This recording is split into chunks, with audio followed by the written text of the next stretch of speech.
Good day, folks. This is Greg Judy at Green Pasture Farm. Today we are with the bull and steer herd, and these are all yearling bulls, and there's a couple 2-year-olds in here that we're going to be marketing more toward the middle of June. There's a really nice one right there. Boy, he is a chunk. That's a 2-year-old South Pole. There's a white-faced one that just went by. Here's a good bull here. That's a 2-year-old. There's another 2-year-old. And this is the 3-year-old that we're actually going to put in with our other 2-year-olds that we showed you. So those are going to be some of the bulls that are going to be breeding Green Pastures Farm cows this year, the females. And we've got a little bit of grass, just a little.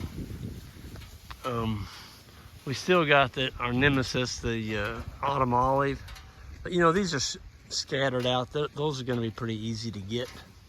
We'll come in here, spray down with tick spray real good. And you can't, I don't see any right now.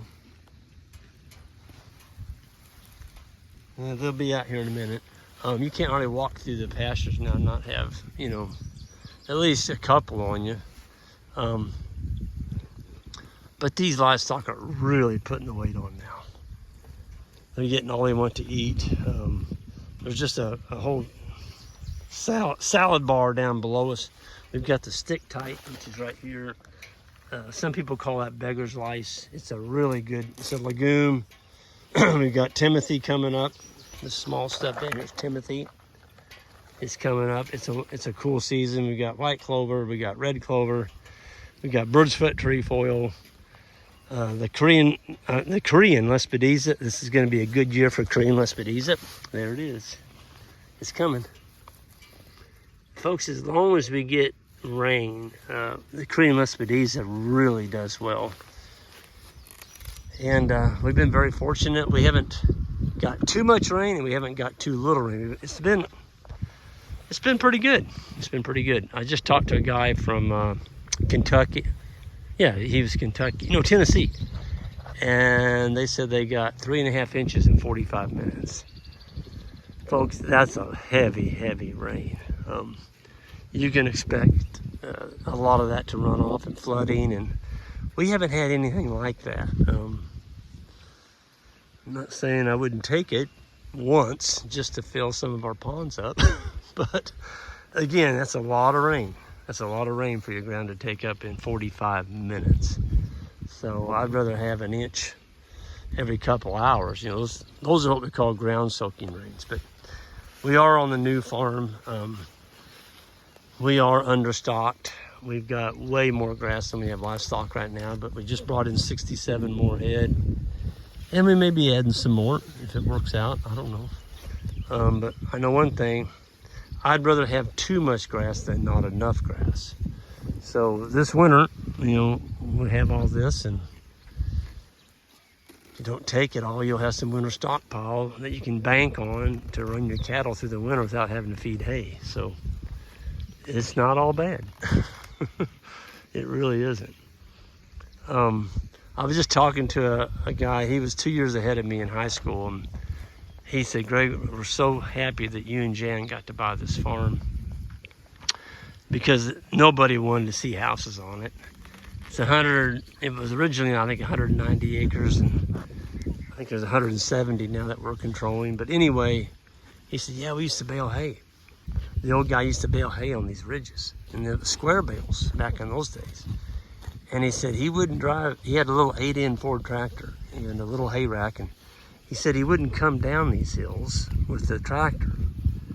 And he said he'd make you carry the bale from here up to the top of that hill.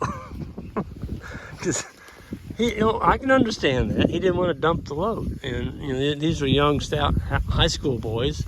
He's like, "You boys get down there and get them bales." And so they would haul the bales up these hills.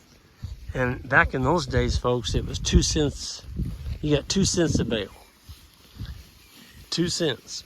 And, you know, if you hauled, well, you'd have to haul a lot of them to make any money. But, you know, back in the day, we're talking 1971, 72, a $20 bill went a long, long ways. Today, that $20 bill is about the same as a, I hate to say it, probably take $200 to make equal that $20 bill with the inflation and the way things have went up. So anyway, yeah, one thing about this morning, we had everybody come over and get pick out their bowls that had put their deposits down. The docility of our animals, people get onto that right quick. And we had a farm tour yesterday morning with the Missouri Agroforestry, and there was cows out there that came up to the group. One of the heifers was actually licking on one of the folks, and you know, we like that. We like we like tender animals, tender meat, but we also like to have a friendly. The more docility you have in your herd, folks, the better the chance that your meat is not going to be tough. Excuse me. Because adrenaline, animals that live their whole life stressed out because there's boogers everywhere that's going to kill them, they're just freaked out about people. Those are what we call, they're tough. They're going to be tougher because they got adrenaline going all through their body. And adrenaline makes tough eating. Boy, that black steer, he is a beaut. Man, he's slick dog. He's half Southpaw. No, he'd be 3/4. Yep. Full blood to a 3/4 Southpaw mama. He is a beaut. He's gonna make a very nice steer. Look at the grass in here. I mean, Jiminy Christmas. This is all Timothy. Timothy is your last of the warm season grasses to come up. And I love Timothy. You know, if I was gonna take a crop field and turn it around, put some seed out there, Timothy would be one of those I'd put in my stand because it's just such a neat plant. It comes on later. It's the last of the cool season grasses to come up, and yeah, it's just another one that we can add to our arsenal in our grazing. So anyway, I got some paddocks to put in. I'm gonna get out of here. I just wanted to show you all what the bulls are going after and what we have coming at us. There's some more of the Korean Lespedeza right here. It's just everywhere. Folks, we don't have to plant this. This is a legume. It's a summer legume. And it comes on every year. It's in their seed bank out here. And the old timers around here, we call them Ruckerites. They call this the poor man's alfalfa. So this will grow on soil that has a low pH, a lower, where alfalfa, you can't even get a sniff. It would never grow on low pH soil, but this stuff will thrive. Oh, did I mention it's non-bloating? Not so with alfalfa. When you get a big gut full of alfalfa, you can kill some animals.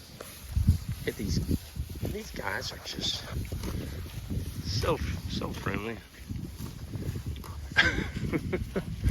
You hear that? That rip, rip, rip. That's ka-ching, ka-ching, ka-ching.